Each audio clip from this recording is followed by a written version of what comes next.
बच्चों, मैं श्रीमती रीना दत्ता, प्रधान अध्यापक उच्च प्राथमिक शाला धर्माउर, विकासखंड तोकापाल, संकुल केंद्र करंजी, जिला बस्तर, छत्तीसगढ़। बच्चों, आज हम कक्षा 8वीं के अंतर्गत भूगोल विषय में अध्याय 1 संसाधन पाठ को पढ़ेंगे।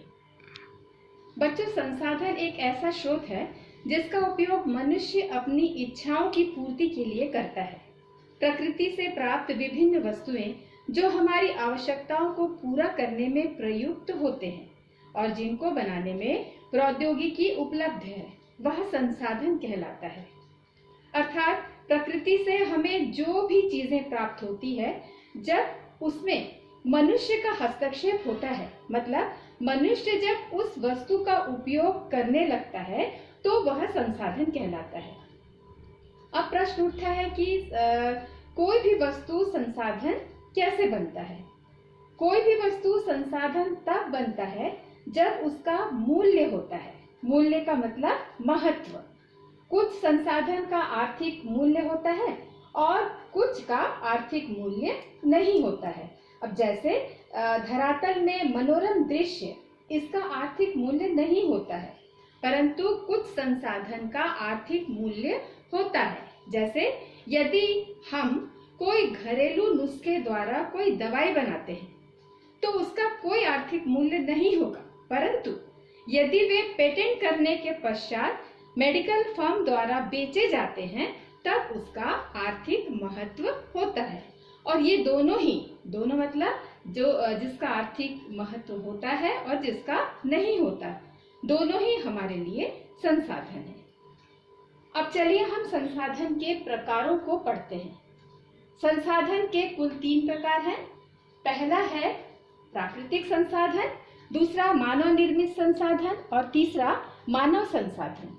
अब देखिए, प्राकृतिक संसाधन उत्पत्ति के आधार पर इसे 2 भागों में बांटा गया है।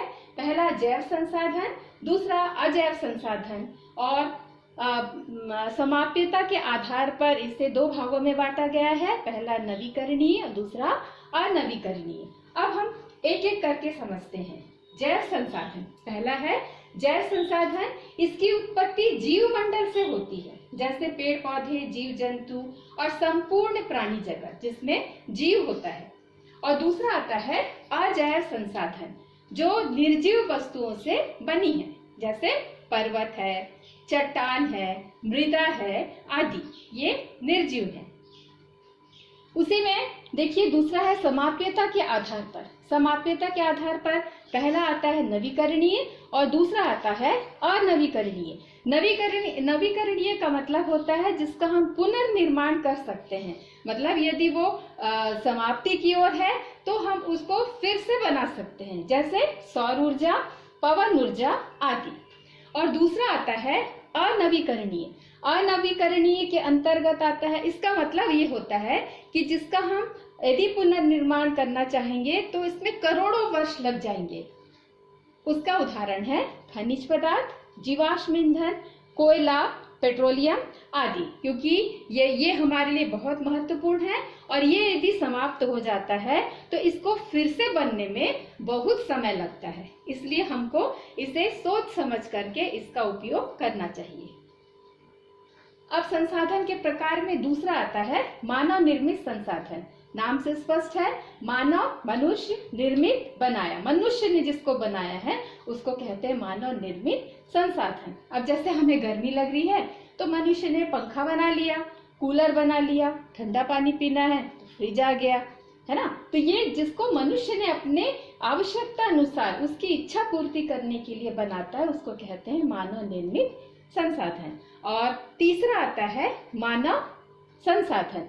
मानव संसाधन ये बहुत महत्वपूर्ण है। इसका मतलब होता है कि मानव स्वयं एक संसाधन है, क्योंकि वो प्रकृति के द्वारा प्रदत्त वस्तुओं से अपने ज्ञान और कौशल के द्वारा बहुमूल्य संसाधन वो स्वयं बनाता है।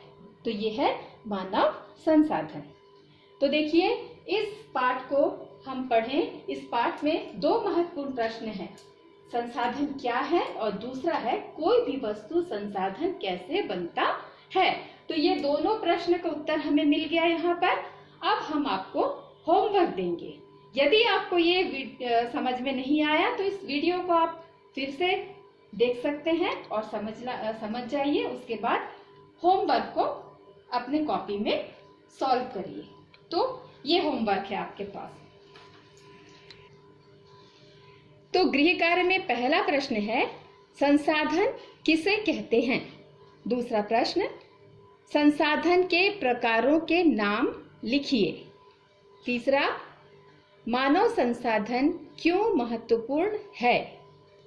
और चौथा, संसाधन संरक्षण क्या है? तो ये आपका गृह कार्य है। अब अगले मुलाकात में हम दूसरे अध्याय को लेकर के उपस्थित होंगे। धन्यवाद।